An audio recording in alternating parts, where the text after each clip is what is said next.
President Muhammadu Buhari delivered the keynote address for the 20th anniversary celebration of the International Criminal Court (ICC), The Hague, Netherlands. The full text of the speech was made public by the President's Special Advisor on Media and Publicity, Femi Adesina. Note that the President pointed out that the ICC was established to hold people accountable for crimes against humanity, war crimes, crimes of genocide and aggression. He called for increased cooperation and financial resources from the ICC's member states, and also urged states not to politicize the decisions of the court. He stated, "I am honored to be with you here today to celebrate the anniversary of this vital global institution. I say vital because the world needs the ICC. Let me start by congratulating you, Judge Chili Boasuji, on your election as President of the International Criminal Court, and also thank the judges of the court for electing you, a cherished son of Nigeria. Nigeria is very proud of you, Mr. President. Let me also express my gratitude to the International Criminal Court for inviting me to speak on this occasion. As we know, the International Criminal Court was established 20 years ago as a global court, inspired by the Nuremberg trials of World War II war criminals, to hold people accountable for crimes against humanity, war crimes, crimes of genocide and aggression, in addition to preventing impunity, promoting adherence and respect for the rule of law and fundamental freedoms worldwide, and to punishing those in leadership positions responsible for the most appalling crimes and atrocities. The ICC has given hope for justice to so many, by demanding strict adherence to the rules of international humanitarian law. With the alarming proliferation of the most serious crimes around the world, the ICC, and all that it stands for, is now needed more than ever, in ways that were unforeseeable to its founders. The ICC may have been created at a time of optimism that it would not need to be utilized frequently, but, unfortunately, the increase in international crimes has only increased the court's relevance. Indeed, while limits on the ICC's jurisdiction mean that it cannot presently act with regard to some of the dire crises of the day in states that are not parties, by acting where it can, the ICC reinforces the demand for justice far beyond its own cases. A strong and effective ICC has the potential to send a powerful message about the international community's commitment to accountability, a message that will be heard by both victims and perpetrators.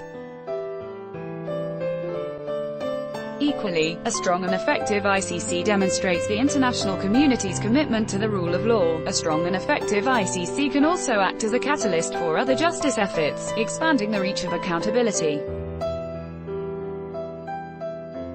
These could include serious cases of corruption by state actors that severely compromise the development efforts of countries and throw citizens into greater poverty.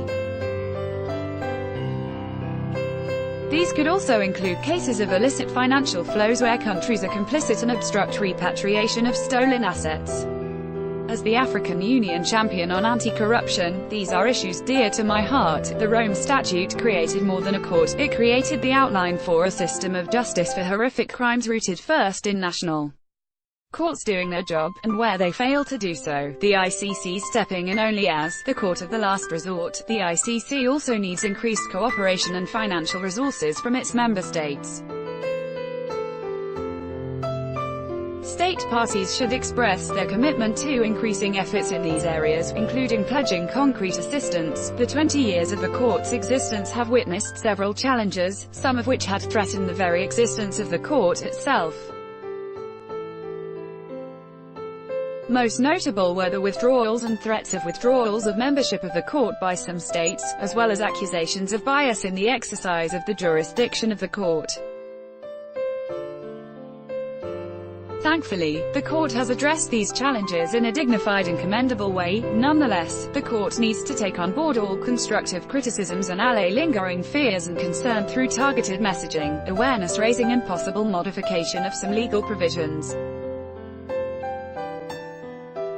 If properly articulated, communication and awareness-raising would surely engender trust and encourage greater cooperation of member states with the court, and even encourage non-member states to decide to become members. It must avoid even a hint of bias or political motivations. The goals and responsibilities of the court are no doubt very challenging and daunting, but with the cooperation of all, coupled with a high caliber of judges and staff of the court, the challenges are not insurmountable.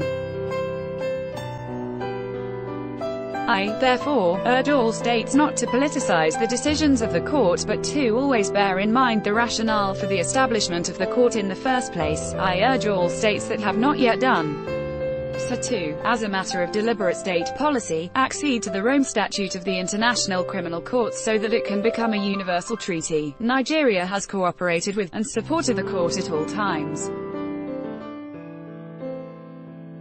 This we have demonstrated by our full and transparent cooperation on matters on which we are being investigated, and also in our several country statements at the sessions of the court.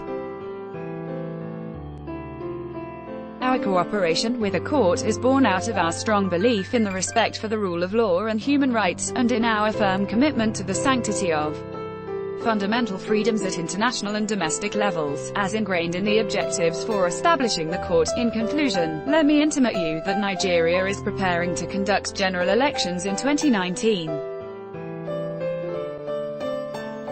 Contrary to the tragic incidents that characterized the 2011 general elections in Nigeria, which necessitated preliminary investigations by the International Criminal Court, I assure you that all hands are on deck to prevent any recurrence of such tragic incidents.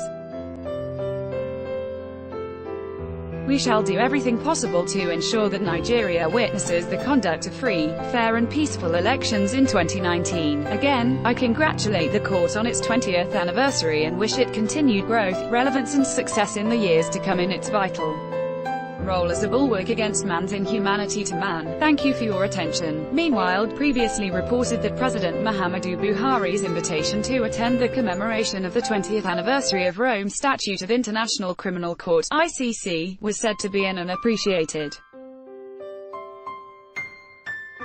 This was stated by Nigeria's ambassador to the Netherlands, OGNGOFA, who also said that the promise made by the Dutch government that it would ensure that its embassy resumed issuance of Schengen visas in Abuja was a result of the good bilateral relationship between the two countries.